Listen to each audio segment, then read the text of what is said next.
Reactive है। और किसी ने ये नहीं कहा कि पाकिस्तान का हाथ नहीं है, इंडिया जहां जाता है वो बम्बई अटैक आपके सामने लेके आ जाता है। तो ये क्यों नहीं करते? उसकी किताब पढ़ें आप, बिट्रेयल ऑफ इंडिया, जो कि इंडिया में बैन कर दी है, पूरी दुनिया में बिक रही है। क्यों? क्योंकि सच।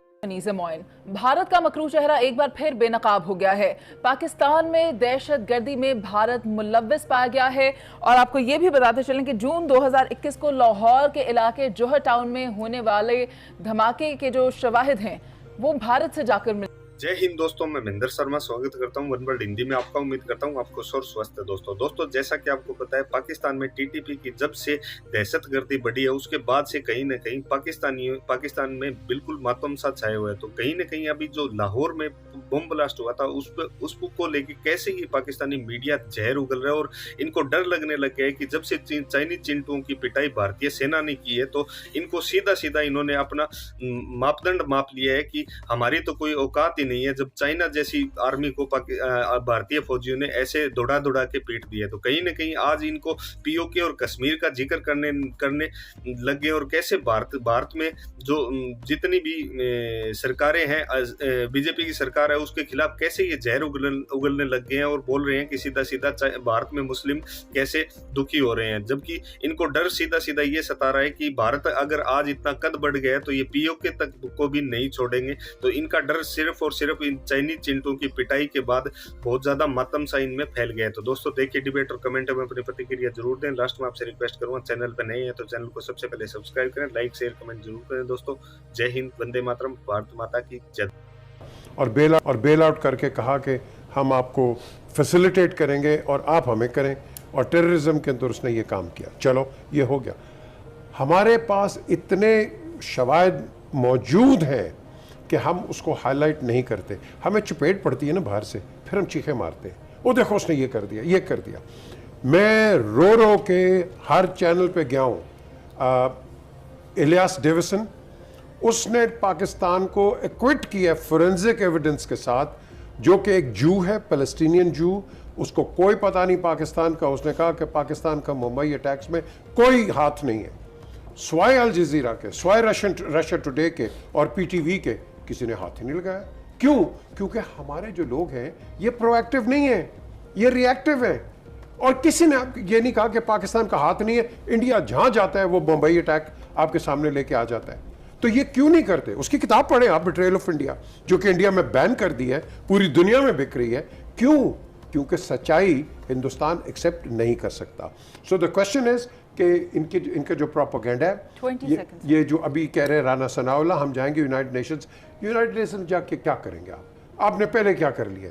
वो 370 भी लेके आए, 35A भी लेके आए। यूनाइटेड नेशन बोला कोई नहीं बोला। वो कंप्लीट वायलेशन करते हैं 1948 की रेजोल्यूशंस की, द सिक्योरिटी काउंसिल। हम क्या करते हैं?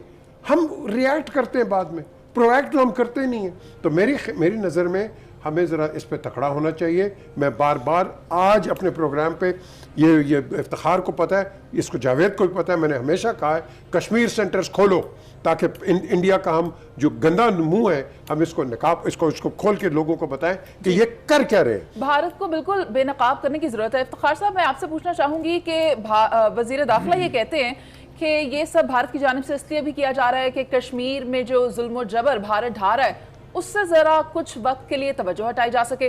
लेकिन सवाल मेरा ये है कि आलमी बरादरी, आलमी मंजरनामे पर हम इस इशू को उस तरह से क्यों नहीं उठा पा रहे? ये तो आप का सवाल का जवाब तो देगा कोई फॉरेन मिनिस्टर या वजारत ख़ारजा का कोई अफसर, मैं तो नहीं दे सकता। मेरा तो वही मुतालबा है जो पीजीआई कहता है कि हमें हर जगह पे शोर मचाना चाहिए। अब शाबाश देनी चाहिए पंजाब के जो ये डिपार्टमेंट है सीटीडी का, कि उन्होंने वकूए के कुछ घंटों के बाद इस सुराग लगा लिया था 60 घंटे और गिरफ्तारियाँ हो गई थी, और इनमें से कुछ लोगों को सज़ा मिल भी चुकी है। और ये जो आज इन्होंने आपको बात बताई है, इसके 3 कैदी तो सज़ा है। कुछ लोगों से हमने इंटरपोल को नाम दिए हैं कि हमें भिजवाया जाए। हमारे पास सबूत है कि वो इंडिया के हैं, इंडिया के पासपोर्ट हमारे पास मौजूद है उनके। हमने वो औरत भी गिरफ़्तार की है जो उस औरत ने रैकी की और सारे बारूद को वहाँ तक पहुँचाया। और एक अच्छी बात ये हुई कि जिस आदमी को इन्होंने छुड़ाया बैरून मुल्क, इसके पास पैसे नहीं थे अपनी रिहाई के लिए, तो हिंदुस्तानी एजेंटों ने उसको अप्रोच किया, उसकी खिदमत हासिल की, उसको वहाँ पे पैसे दे के छुड़ाया और फिर उससे सारा ये काम दिया। ये बहुत एक संगीन वाक़या था और अच्छी बात है कि बरवक़्त हमने इसको पकड़ा है। और वाक़यात भी हो सकते थे और भी उनकी तैयारी थी। और अब देखना यह है कि हम इसको किस तरीके से इस्तेमाल करते हैं। That is the most important thing. बुलाना चाहिए कल सफारत खाने में उसको, सफ़ीर को, और मुमकिन है सफ़ीर को वापस ही कर दिया जाए अगर कोई सबूत जाते हैं वहाँ पे। थोड़ा सा एक्टिवली हमें देना पड़ेगा इस केस को, वरना आम सा केस बन जाएगा, 2-4 दिन तक लोग भूल भाल जाएंगे। आजकल हालात अच्छे नहीं हैं। चाइना के साथ भी हिंदुस्तान की चपकलश परसों से जारी है और हमने ये बात भी आज पकड़ी है कि उसके जो एजेंट हैं वो हमारे मुल्क में आके यहाँ की जो सूरत हाल है उसको ख़राब कर रहे हैं। तो इस खित्ते में चीज़ें बदल रही हैं, हमें उसका फ़ायदा उठाना चाहिए। ठीक है जावेद साहब, आप क्या कहेंगे? भारत की ये जो तखरीबकारियाँ हैं ये आलमी बरादरी को दिखाई नहीं देती?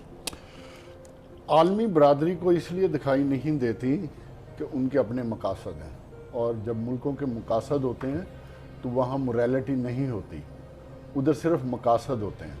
बुनियादी तौर पे पिछली 2 दहाइयों से जिस तरह इंडिया पाकिस्तान में दहशत गर्दी की कार्रवाइयों में मुलव्वस है, और उनका बड़ा सेट एक ऑब्जेक्टिव है कि पाकिस्तान के अंदर अफरा तफरी रहे, इंतशार रहे, कोई इकनॉमिक डेवलपमेंट ना हो सके, और दुनिया को ये बताने की कोशिश करता रहे कि जी पाकिस्तान में पीसफुल मुल्क नहीं है। बुनियादी तौर पर ये एजेंडा है। और स्पेशली जब अफ़गानिस्तान में 2002 के बाद उन्होंने अपने जिस तरह स्लीपर सेल बना लिए थे, हाइड आउट्स बना लिए थे, और उधर जिस तरीके से लॉन्चिंग पैड्स के ज़रिए पाकिस्तान में अफरा तफरी फैलाई जाती थी और जिस तरह फिर पाकिस्तान ने कंट्रोल किया, तो बुनियादी तौर पे ये एक कंटिन्यूटी है। इसमें ये प्रोसेस कभी रुकेगा नहीं। पाकिस्तान की लॉ इन्फोर्समेंट एजेंसीज को हमेशा ऑन गार्ड और सेफ गार्ड रहना पड़ेगा। इस तरह के वाक़यात होंगे, हमें उनको पकड़ना पड़ेगा, रोकना पड़ेगा, लेकिन हमें जो सबसे इम्पॉर्टेंट चीज़ है, हमें प्रोएक्टिव अप्रोच अडॉप्ट करनी पड़ेगी। प्रोएक्टिव अप्रोच में हमें खुद जाकर इन पे हमले करने पड़ेंगे। जहाँ जहाँ से हमें इंफॉर्मेशन मिलती है हमें उन तक रसाई हासिल करनी चाहिए, और जो जो सबूत हमारे पास मैसर हैं हम दुनिया के सामने इसका नंगा चेहरा दिखाएं। और तीसरी इंपॉर्टेंट चीज़ जो सबसे इंपॉर्टेंट है, हमें कश्मीर के हवाले से ना हमें खामोश होना चाहिए ना सोना चाहिए। जिस तरीके से उधर जुल्म सितम हो रहा है निहत्ते कश्मीरियों पर, औरतों पर, बच्चों पर, माओं पर, उस जुल्म को भी दुनिया को दिखाना चाहिए कि जो इंसानी हकूक़ की अलमदारी की दुनिया चैंपियन बनती है, उसको ये भी सोचना चाहिए कि इंडिया में क्या हो रहा है। क्योंकि जब तक, एक बात याद रखें, जब तक पाकिस्तान का बॉर्डर अफगानिस्तान और इंडिया के साथ रहेगा, पाकिस्तान को मुसलसल दहशत गर्दी जैसे मामला से डील करते रहना पड़ेगा। और इसका इलाज हमारे पास सिर्फ एक है। जिस तरह मेरी इंफॉर्मेशन जो है, जो मुझे समझ आया कि हमारी जितनी लॉ इन्फोर्समेंट एजेंसीज हैं उनके प्रॉपर हमारे सेल्स बने हुए हैं जो इन चीज़ों को काउंटर करते हैं। तो उसको कंटिन्यू रहना चाहिए, फोर फ्रंट पे रहना चाहिए और किसी को टॉलरेट नहीं करना चाहिए और इंटरनेशनल फोरम पे उठाना चाहिए। सर नवीद साहब, लॉ एनफोर्समेंट एजेंसीज तो हर वक्त ही एक्टिव रहती हैं, तो फिर क्या किया जाए कि भारत की इस किस्म की जो कार्रवाइयाँ हैं उनको रोका जा सके? आलमी बरादरी में पाकिस्तान इस मसले को किस तरह उजागर करे, ये मैं आपसे जानना चाहूँगी। देखिए, ये तो हकीकत है कि भारत की इस वक्त जो पोजीशन है पूरी दुनिया के लिए बहुत अहमियत की हामिल है और हर मुल्क उस ताल्लुकात बनाना चाह रहा है। खुद गल्फ़ कंट्रीज़ जो हैं, हमारे मुस्लिम मालिक जो हैं, वो भी ताल्लुकात बनाना चाह रहे हैं। बात यह है कि खारजा पॉलिसी के हवाले से ये तो आपको करना पड़ेगा कि जो जो फोरम अवेलेबल हैं वहाँ आवाज़ उठाएं। रजिस्ट्रेशन कराना ही बहुत बड़ी बात होती है। ये सोचना कि हम वहाँ जाएंगे हमारी आवाज़ नहीं सुनी जाएगी, हम बात ही ना करें, ये चीज़ तो फिर आपको स्पाइक की आखिरी तक ले जाएगी, ये मुमकिन नहीं है। ताज़ा वाक़या जो सामने आया है, इसमें अब इन्होंने पूरे का पूरा एक ट्रेल पकड़ी है किस तरीके के साथ ये काम हुआ। इसको भी इंटरनेशनल फोरम पर ले जाना चाहिए, बहुत मजबूत इसकी बुनियाद है।